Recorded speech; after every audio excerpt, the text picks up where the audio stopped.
In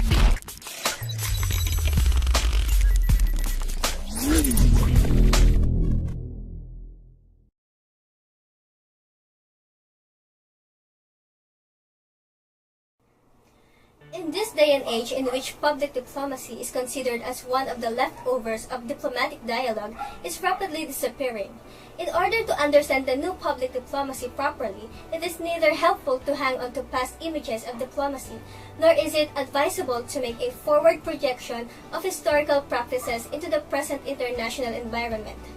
The new public diplomacy will be an increasingly standard component of overall diplomatic practices and is more than a form of propaganda conducted by the diplomats. New public diplomacy requires different skills, techniques, and attitudes than those found in traditional diplomacy. It is a process by which direct relation with people in the country are pursued to advance the interest and extend the values of those being presented. Secondly, public diplomacy is aimed at foreign publics, and strategies for dealing with such publics should be distinguished from the domestic socialization of diplomacy, which means domestic audience often reaches foreign publics.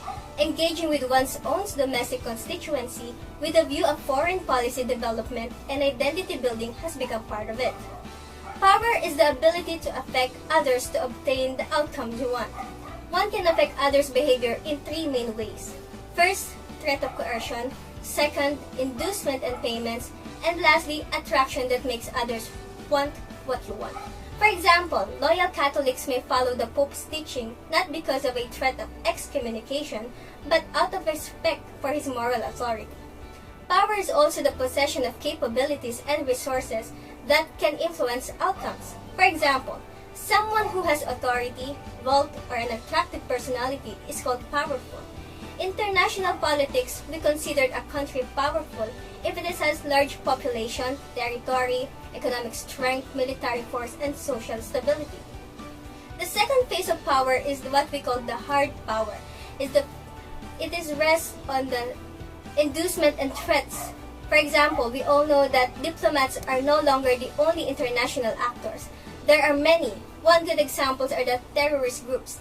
They use threats or kill many people to affect the behavior of the public and the state itself. The second phase of power is the soft power. It is the ability to shape the preferences of others. For example, in the business pillar, leadership is not just a matter of issuing commands, but leading by example. It is not merely the same as influence, because after all, influence can also rest on the hard power of threats or payments. Soft power is more than just persuasion, it is attractive power. The relationship between the two is that they are both aspects of the ability to achieve one's purpose by affecting the behavior of others. It is very important for a state to identify which power to use for them to be able to pursue and get their goal in the diplomatic table. Now the question is, which power is more effective? As a foreign service student and as a future diplomat, I would say that both soft and hard power must be used by the states in order to be more effective in obtaining the outcomes they want. Choosing one power alone will not be effective. It will only result to what we call imbalance of power. We can never tell that soft or hard power alone will be effective. A smart power strategy combines hard and soft resources of power. Public diplomacy has a long story as a means of promoting a country's soft power and was essential in winning the Cold War.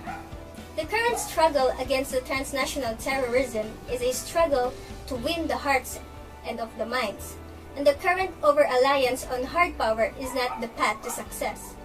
In order for us to really understand it, I will share to you what Machiavelli, Gramsci, and Nye stated.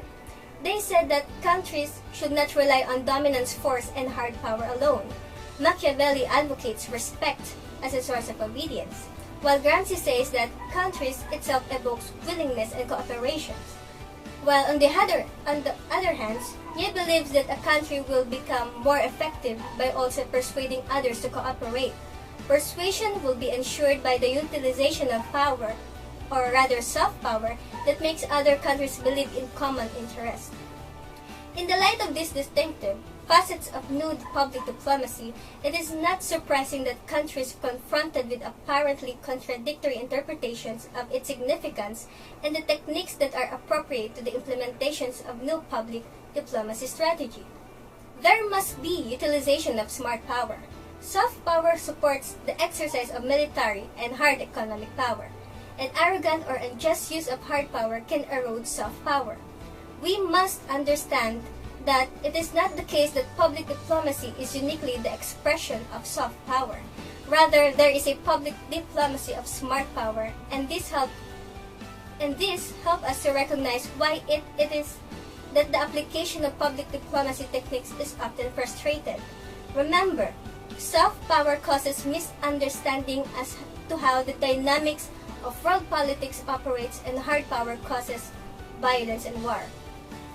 It is important to have the capacity to play the attractive game and to use the result to coerce states' government. Future diplomats must have the skills of changing milieu of world's politics, within which access to modes of communication with publics around the world. That it is the most important category of a diplomat. According to Joseph Nye, new public diplomacy is an important tool in the arsenal of smart power, but smart public diplomacy requires an understanding of the roles of credibility, self-criticism, and civil society in the generating power.